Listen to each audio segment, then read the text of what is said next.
Die letzte Evakuierungsmaschine der Bundeswehr hatte den Flughafen in Kabul noch nicht verlassen. Mehrere Nationen wollten die Evakuierung heute abschließen. Nun gibt es bereits die ersten Meldungen von Explosionen und Selbstmordattentaten aus Kabul. Menschen wurden getötet, darunter mehrere US-Soldaten. Unter den Verletzten befinden sich auch Kinder. Sicherheitsdienste hatten bereits vorher gewarnt und dazu aufgerufen, das Gebiet um den Flughafen zu verlassen. Inzwischen sind auch die letzten 3 Maschinen der Bundeswehr abgehoben. Damit sind, meine sehr geehrten Damen und Herren, alle Soldatinnen und Soldaten, Angehörige des Auswärtigen Amtes und der Bundespolizei, die diesen Einsatz für uns vor Ort zu einem sicheren Ende geführt haben, aus Kabul ausgeflogen. Wir sprachen bereits zuvor mit dem freien Journalisten und Terrorexperten Shamsul Haq, der sich aktuell immer noch in Afghanistan aufhält. Ja, Herr Shamsul Haq, Sie sind seit einigen Tagen vor Ort in Kabul. Können Sie erst mal kurz erzählen, wie ist die Situation? Sieht man Frauen und Kinder auf den Straßen, tragen alle Kopftuch, sind Geschäfte und Banken geöffnet? Die Lage ist hier sehr viel eingespannt. Die Menschen sind sehr kritisch, weil sie möchten einfach jetzt mal eine Lösung für das Land oder für Kabul haben. Es gibt Frauen mit Kopftuch. Das ist eine gute Zeichen für die Taliban, Zusammenarbeit für internationale Behörden. Aber genauso gibt es auch Frauen mit Burka.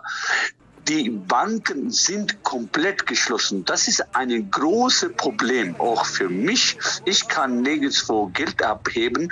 Die notwendigste, weil nirgendwo Geld gibt.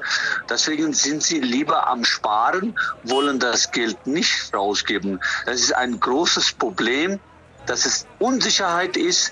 Die Menschen sind sehr kritisch gegenüber der Taliban und machen sich wirklich Sorgen, wie es hier in dem Land weitergeht.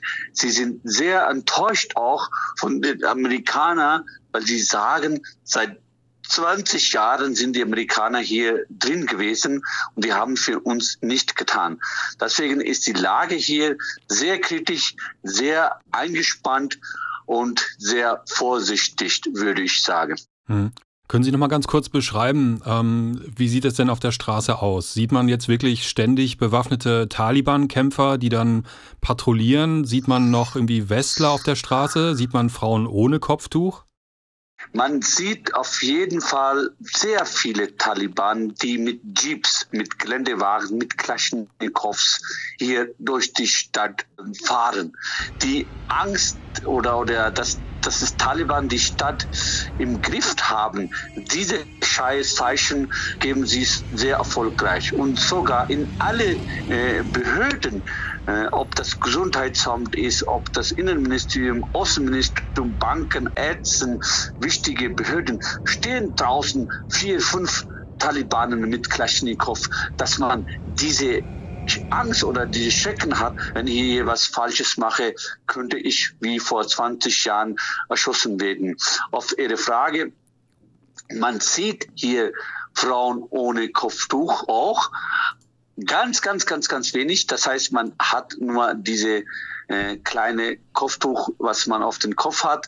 Und dann sieht man auch, es ist auch das zu sehen, dass Frauen hier gegen die Taliban demonstrieren. Die stehen vor die Taliban und demonstrieren ab und zu mal. Da sagen die Taliban nicht. Aber es gibt auch die andere Ecken, wo die Frauen so viel Angst haben, nicht vom Zuhause rausgehen und nur Burka tragen. Und das ist wirklich so. Es kommt darauf an, wo man aus Kabul kommt oder wo man in Afghanistan ist. Da sind die Regeln strenger. In Kunduz zum Beispiel haben die Taliban schon in der Freitaggebet schon aufgerufen, dass die Menschen sollen lange Barten tragen wie vor 20 Jahren und Frauen sollen Burka tragen wie vor 20 Jahren. Und das ist, was die Taliban eigentlich gesagt haben, das werde nicht so passieren. Aber es ist von niemandem offiziell bestätigt wurde, dass in Freitaggebet solche Aufrufe vom Taliban gab. Nächste Frage auch zu der Sicherheit. Auch in Deutschland wurde heute von Bundeswehroffizieren gesagt, es gibt eine verschärfte Bedrohungslage. Aus Sicherheitskreisen heißt es, dass Selbstmordattentäter der IS in die Stadt vielleicht einlaufen. Ist diese Sorge aus Ihrer Sicht als Terrorexperte begründet? Vorgestern gab es hier also es gab mehrere Schießerei in Flughafen und man ist davon ausgegangen, dass diese Gruppe vom IS stammt. Diese Angst besteht, dass IS-Kämpfer hier in den Stadt Kabul unterwegs sind. Diese Angst besteht auch, dass die IS gegen Taliban kämpfen würden. Das ist auf jeden Fall machbar. Aber die Taliban garantieren eine sichere Lage hier in Kabul. Und deswegen, wenn ich jetzt tagsüber in der Stadt unterwegs bin und von einem wichtigen Gebäude vorbeifahren, ist die Präsenz der Taliban sehr, sehr groß. Und insbesondere wenn Abend ist, dann sind die Taliban überall auf die Straße und kontrollieren fast jede PKW, weil sie wollen einfach die Sicherheit dazu leisten, weil sie wollen nicht, dass der Islamische Staat, dass der IS hier in Kabul jetzt eine Bombe hochgehen lässt und dann ist alles wieder Chaos. Also diese Gefahr besteht auf jeden Fall. Da hat die Bundeswehr vollkommen recht. Ja, es sollen bisher mehr als 70.000 Menschen evakuiert worden sein. Deutschland hat mehr als 4.000 Leute bereits rausgeflogen, darunter mehr als 300 Deutschen. Wie ist denn die Situation am Flughafen derzeit? Wann waren Sie das letzte Mal dort? Ich war vorgestern im Flughafen gewesen und was ich da gesehen habe, das war wirklich sehr, sehr, sehr schlimm. Das sah aus, sowas habe ich nicht gesehen, dass Hunderte, Tausende Menschen sind zum Flughafen hin, weil da sind die Amerikaner oder NATO selbst schuld, weil sie haben eine Aussage gemacht, alle, die zum Flughafen kommen, würden wir mitnehmen. Ja, dann überlegen Sie mal, eine Stadt wie Kabul mit Millionen Einwohnern, wie kann man sowas sagen? Und da sind die Menschen gerannt. Wir können die Bilder nicht vergessen, dass die Menschen auf den amerikanischen Flughafen draufgegangen sind und dabei umgekommen ist. So eine Aussage war ganz falsch. Und das ist das so leid, dass alle Menschen, die jetzt aus ganz Afghanistan seit Hunderttausende weiter stehen, die Kinder sind da wirklich am Weinen, die haben nicht genug zu essen, es gibt keine Toilette. Die Menschen schlafen auf die Straßen, bis sie überhaupt ankommen. Das sind ja erstmal die lokalen Afghanen. Und dann gibt es aber Hunderttausende Menschen aus ganzer Welt, die hier rausgehen wollen und dann auch Europäer und dann auch Deutsche und Österreicher. Also sind alle Nationalitäten auch vorhanden und die Lage ist gar nicht einfach zu kontrollieren, weil da gibt es immer wieder Rangelei und mit der Rangelei sind auch in den letzten Tagen bis 20 Menschen umgekommen. Darüber reden die Medien nicht. Ja, man wird von Leuten unterdrückt und da kommen Menschen und Kinder unter die Füße, Frauen, wird unterdrückt und die kommen einfach um. Und deswegen die Lage am Kabul Flughafen ist sehr, sehr schlimm. Deswegen bin ich auch noch mal nicht dahin gegangen, weil ich habe versucht, dort ein Video zu drehen. Dann ist ein Taliban mit einem Kalaschnikow zu mir gekommen und hat mich bedroht und hat mir gesagt, ich soll sofort diese Video löschen, sonst wird er mich schlagen oder schießen. Ja, dann habe ich versucht, mit ihm zu reden. Hier, guck mal, ich habe eine Drehgenehmigung, ich darf hier Videos machen, aber Sie können mit diesen Menschen nicht reden, weil sie Analphabet sind. Sie können nicht schreiben, sie können nicht lesen, sie wissen nicht mal, was eine Drehgenehmigung ist oder sogar sie wissen nicht mal, was ein Journalist ist. Das ist die Problematik hier, weil sie aus Steinzeichen kommen. Ja, aber die Taliban sagen immer wieder, wir werden uns verbessern. Die Leute, unsere Mitarbeiter mussten gelernt werden und so. Und deswegen wurde ich dann irgendwann musste ich die Videos löschen und dann bin ich da rausgegangen. Und danach habe ich selber auch noch nicht getraut, dahin zu gehen, bis diese Lage sich jetzt berührt. Ja, die Lage im Flughafen ist sehr, sehr schlimm. Und ich denke, das ist auch der Kernproblem hier zur Zeit der Taliban und USA. Wenn die Lage im Flughafen besser wäre, die Problem erledigt ist, dann kann man auch hier weiter verhandeln. Aber solange der Flughafen nicht frei ist, ist die Verhandlung lange nicht. Sie haben erzählt, dass die Taliban am Flughafen alle Menschen kontrolliert, die auf den Flughafen wollen und auch eine Art Liste zu haben scheint, nach der sie Menschen aussortiert, die nicht in den Flughafen dürfen. Können Sie das erklären? Also, man muss vom Flughafen draußen ist komplette Kontrolle der Taliban. Wenn man im Flughafen reinkommt, dann ist man in die Hände der NATO-Soldaten da unter Deutschland, USA, Frankreich, Britannien, alles Mögliche. Die tun alle seine Bestes innen drin, da gar keine Frage. Sie tun alles für die Menschen.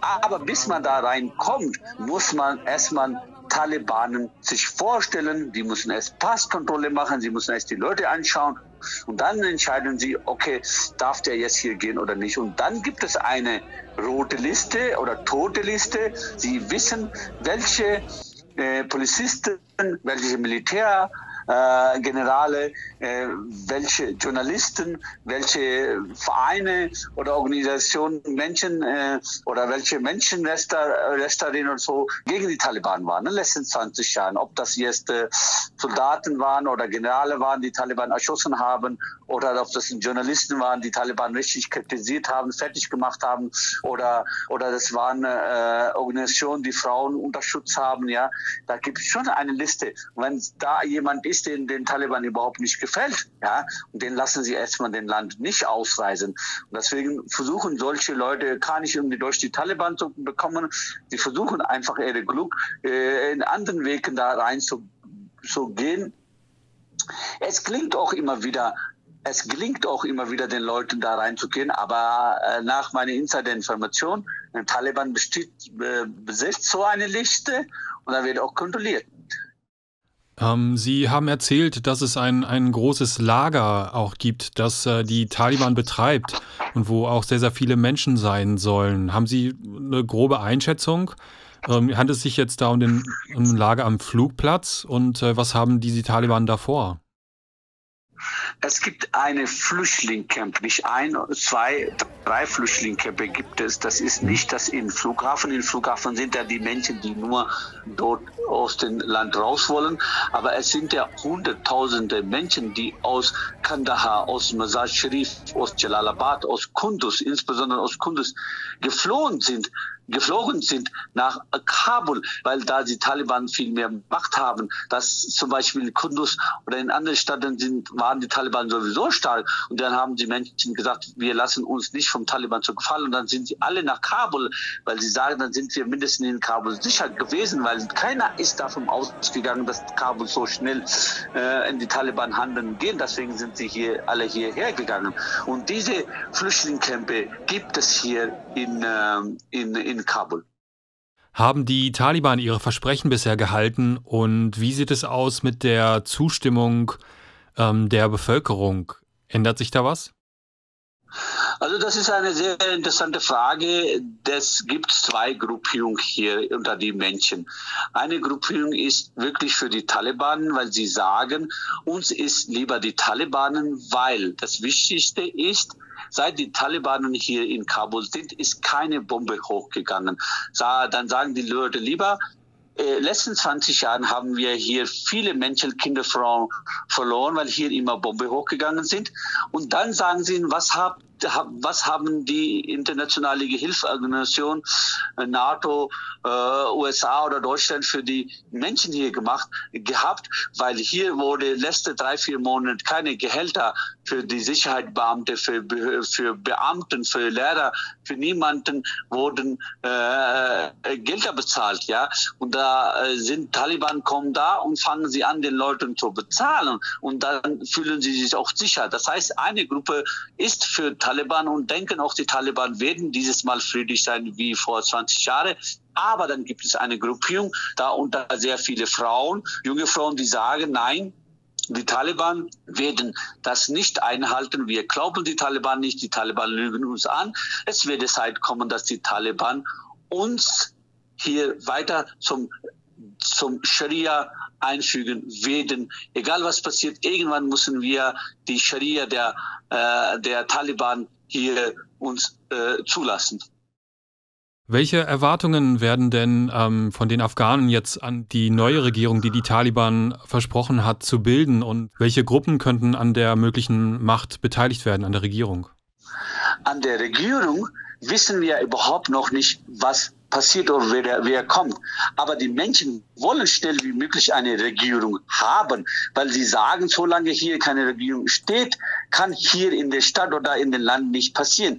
Mit wem jetzt die Taliban eine Regierung feststellen, das ist alles noch am Verhandeln. Der ehemalige Vizepräsident Dr. Abdullah oder ehemalige Präsident Hamid Karzai hat sich bereitgestellt, mit denen zu reden. Und die reden auch mit denen, dass schnell eine Regierung gebildet wird. Aber dass man die Taliban auf jeden Fall die Macht in der Region gibt, das ist gar keine Frage. Und was dann andere Politiker oder ehemalige Präsidenten oder Politiker oder Parteien oder Abgeordnete eine Rolle spielen, das liegt an der Hand der Verhandlung oder der Taliban. Aber das ist gar keine Frage. Die Regierung wird die meisten Macht wird die Taliban haben. Das ist gar keine Frage. Welche Erwartung hat denn jetzt der einfache Mann, der einfache Afghane an die Taliban-Herrschaft? Also das erste, einfachste, was sie jetzt haben, ist, dass eine Sicherheit hier in Kabul, also das heißt, es ist Sicherheit hier passiert. Das heißt, dass in Kabul oder in ganzen Afghanistan keine Bombe mehr hochgeht, dass die Menschen nicht umgebracht werden. Das ist die große Erwartung, dass es hier Sicherheit ist. Und dann natürlich die weitere Erwartung, dass jeder einen Arbeitsplatz hat. Die Arbeitslosigkeit ist sehr hoch. Und dritter und wichtiger Punkt ist die Bildung, dass die Leute gebildet werden, dass die Menschen auf die Schule gehen, dass die Frauen auf die Schule gehen. Das ist sehr, sehr wichtig für die normale Bürger hier und dass auch bald möglich ist, Geld aus den Automaten, aus Bank rauszuholen, dass man auch normal einkaufen gehen kann. Das ist die Erwartung der normale Bürger hier in Kabul an die Taliban. Wie steht es denn um den Widerstand gegen die Taliban-Herrschaft? Es gibt ja die Nordallianz, das Panjshir-Tal. Wie steht es darum? Ja, der Ahmad Mansour ist ja Führer der Bewegung in den Bezirk und er versucht ja auch mit den Taliban zu verhandeln. Der hat 20.000 Soldaten, die auf seiner Seite stehen. Er kriegt auch von draußen Unterstützung. Es sind viele Menschen, die zu ihm gehen und wollen gegen die Taliban kämpfen, weil vor 20 Jahren haben die Taliban auch nicht geschafft, diese Bezirk zu erobern. Und das wäre sehr, sehr schwierig. Und deswegen dauert das ja auch die Verhandlung hier sehr lange, wie man mit den Ahmad Mansour weitergeht. Ob der sagt, okay, ich werde mit Taliban jetzt zusammen was aufbauen, eine Regierung, oder er sagt, nein. Und das ist sehr, sehr schwierig. Also mein Gefühl, das wird sehr schwierig sein, weil er wirklich 20.000 Soldaten nach Insider-Information schon in seinen Provinz hat. Und da haben die Taliban keine Chance, dort reinzukommen. Da haben die Taliban letzte Monate so viel gekämpft und da haben sie immer Widerstand bekommen, weil in diesem Bezirk sind diese Organisation einfach sehr stark. Die Washington Post hat geschrieben, dass sich Mullah Abdul Ghani, besser bekannt als Mullah Baradar, einer der Gründer der Taliban und seit 2019 politischer Chef, mit dem CIA-Direktor William Burns angeblich treffen soll. Haben Sie was davon gehört? Könnte er vielleicht zum künftigen Präsidenten Afghanistans werden? Also könnte, ist alles möglich, also es ist alles möglich, weil die wollen ja alle ein peacefules Land haben, ja. Dieser Mensch hat so viele Leute umgebracht, er hat, ich weiß jetzt nicht, 18 Jahre oder wie viele Jahre in Pakistan in Gefängnis gesetzt, ja. Deswegen ist das wirklich möglich, ist das alles. Und das ist jetzt die Frage, wie die Verhandlung hier mit den ehemaligen Präsidenten und Politikern weitergeht. Aber wenn diese Treffen gab, es wurde auch hier Insider gesprochen, hier unter die Kollegen, dass diese Treffen gab oder er mit dem telefoniert hat. Die erste Frage ist für die Amerikaner, wie sie aus Flughafen Kabul sicher die Leute rauskriegen. Das heißt, dann wird es zum Beispiel auch einen Deal geben, wenn man ihm sagen würde, ja, du wirst der nächste Präsident, aber lass die Menschen hier schnell wie möglich raus und du versprichst uns, dass in Kabul alle in Ruhe leben können. Und diese Deals gibt es wieder, weil es kann sein, wie die Amerikaner sind, wenn nach 2 Jahren hier immer nicht Ruhe ist, kehren sie wieder hier zurück und bombardieren alle wieder hoch. Deswegen, solche Gespräche kann ich mir schon vorstellen, hat es gegeben oder geben es gleich. Und sowas gibt es immer. Auch in der Vergangenheit haben wir gesehen, dass solche Gespräche mit Taliban oder mit Terrororganisationen, ob das IS ist oder Islamische Staat ist oder welche Terrororganisation auch egal ist, solche Gespräche gab es. Und das ist auch gut so, weil damit wir eine Lösung für alle Parteien finden. Es ist jetzt kurz vor dem 9.11. Es gab ja 2001 den großen Anschlag in Amerika. Meinen Sie, dass neue Angriffe dieser Art in der internationalen Gemeinschaft zu befürchten sind? Nein, glaube ich nicht. Also ich glaube nicht, dass die Taliban jetzt auf der Welt nochmal neue Angriffe plant, weil dann haben sie wirklich hier unter anderem auch unter ihrem Volk hier auch versagt, weil sie müssen jetzt wirklich das halten, was sie hier vor die Leute überall vorträgt. Und das ist ja sehr wichtig, dass sie jetzt auch diese peacefulle oder diese friedliche Aussagen, die sie hier vor die Leute machen oder friedlich, wie sie hier zeigen, müssen sie sich kümmern. Also vom Taliban nicht, eher wenn dann vom IS. Das kann ich mir vorstellen, dass IS was dort plant, ja, aber nicht vom Taliban. Aber man kann nie sicher sein, weil es gibt immer noch Menschen hier, die sagen, die Taliban lügen uns an. Das ist wirklich, wir können ihnen nicht glauben. Deswegen ist es schwierig, die Frage zu beantworten, ob in 9/11 wieder was passiert. Den Taliban sind jetzt ja auch viele moderne Waffen in die Hände gefallen. Die USA und andere Armeen haben Sachen zurückgelassen. Wird sowas weiter verkauft? Also das war ja natürlich eine große Riesenfehler von den Amerikanern, so viel Zeug hier zu lassen. Also man hat gesehen hier, also das sind ganz viele, also kann man sich nicht vorstellen, wie groß in großen Hallen die Waffen, Kalaschnikow, das modernste sie da gelassen haben, ja, weil vielleicht mussten sie mit den Taliban noch einen Deal machen, das rausholen, weil das kostet Milliarden von Geld. Vielleicht behalten sie Taliban das, weil das ist ja für sie das beste, ausgenützteste Militär. Weil wenn ich hier manche Taliban hier auf die Straße sehe, die sind ja mit solchen Waffen und also Militärauszugen ausgerüstet, die USA hier gelassen hat. Und deswegen mussten die Taliban-Führer jetzt überlegen, ob sie das für sich behalten oder werden sie das verkaufen. Wenn das Geld knapp wird, kann man sich auch vorstellen, dass sie den Schwarzmarkt verkaufen. Aber ich denke eher, dass sie für sich hier behalten, weil die Taliban haben auch einen Aufruf gemacht, dass sie noch neue Mitglieder brauchen. Und wenn sie haben noch neue Mitglieder gegründet, sie haben auch neue Gruppen gemacht, ja. Und das präsentieren sie auch sehr gut in weiß gekleidet. Mit einer Kalaschnikow in der Hand sind hier neue Gruppen gegründet und sie tun auch mehr Leute ausbilden. Und sie brauchen diese Kalaschnikows für die Ausbildung.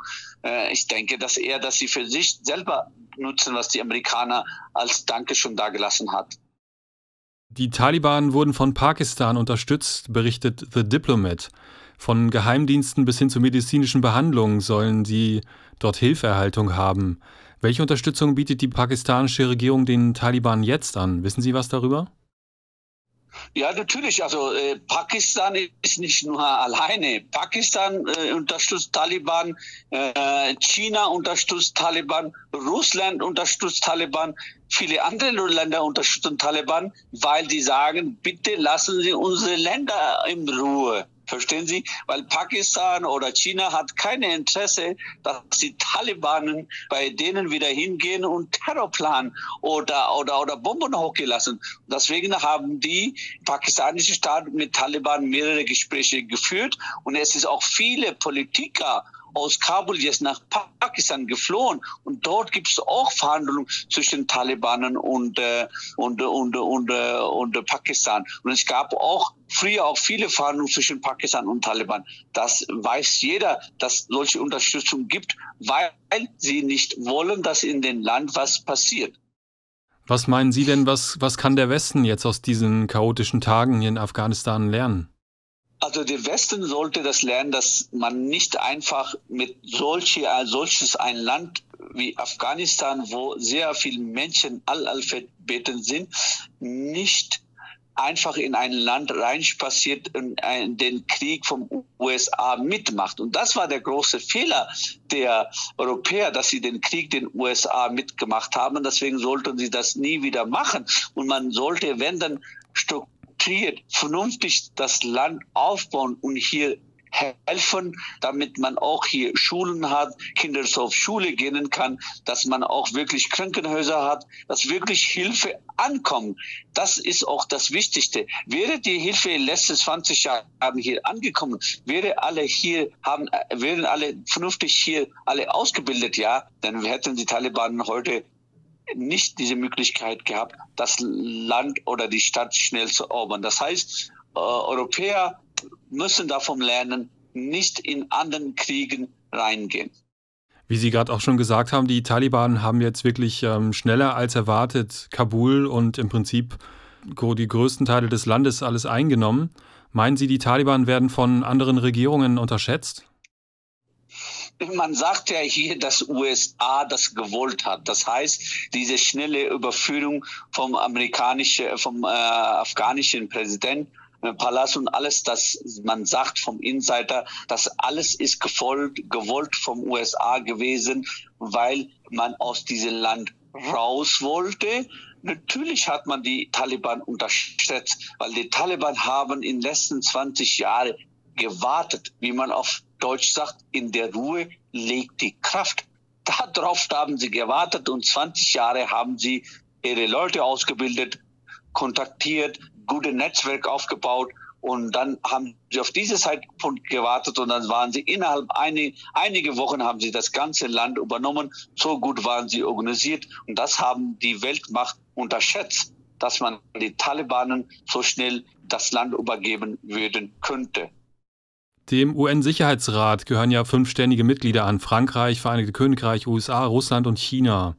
Und die beiden letztgenannten sind die wichtigsten Verbündeten, China und Russland, und die neue afghanische Regierung hat. Meinen Sie, die Taliban streben an, ihren Status als Terroristen durch den US-Sicherheitsrat jetzt schnell aufheben zu lassen? Also ich glaube nicht, dass die Talibanen das so schnell schaffen. Das wird auf keinen Fall so schnell passieren. Die Taliban wissen genau, dass sie jetzt in den nächsten 1-2 Jahren beweisen müssen, dass sie wirklich friedlich sind. Und dann kommt auch Hilfe aus Ausland. Die Taliban wissen ganz genau, dass alle Hilfsorganisationen Gelder für Taliban gesperrt haben.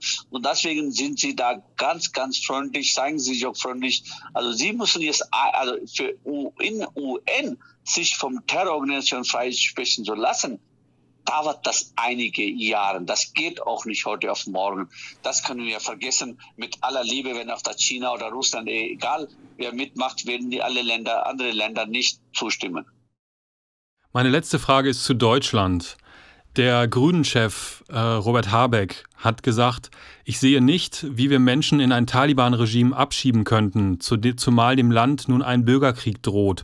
Wir werden Islamisten und Straftäter also bei uns verurteilen und ihre Strafe hier weiterhin absitzen lassen müssen. Können Sie dieser Logik folgen? Haben die Islamisten und Straftäter die Gefahr, vom Taliban-Regime politisch verfolgt zu werden? Oder wie sehen Sie das? Also ich kann das wirklich verfolgen, das ist so. Die Straftäter können vom Taliban wirklich verfolgt werden. Oder es kann auch anders passieren, dass die Straftäter, die hier nach Kabul kommen, dass sie mit den Taliban zusammenarbeiten. Das kann auch nochmal schlimm werden. Die IS-Kämpfer, die Schläfer, die in Deutschland oder in europäische Gefängnisse sitzen, wenn man die alles nach Afghanistan, die aus Afghanistan kommen, abschieben und dann sagen die Taliban, willkommen, die geben den Blumen, kommen Sie, macht mit uns zusammen und ihr seid frei. Die Taliban haben ja viele Gefängnisse, viele Menschen hier freigelassen, weil sie für sich Mitarbeiter suchen. Deswegen gebe ich da den grünen Parteivorsitzenden mal recht. Herr Shamsul-Haq, dann vielen Dank für Ihr Interview, für Ihre Zeit. Vielen Dank auch. Bis dann. Danke. Tschüss.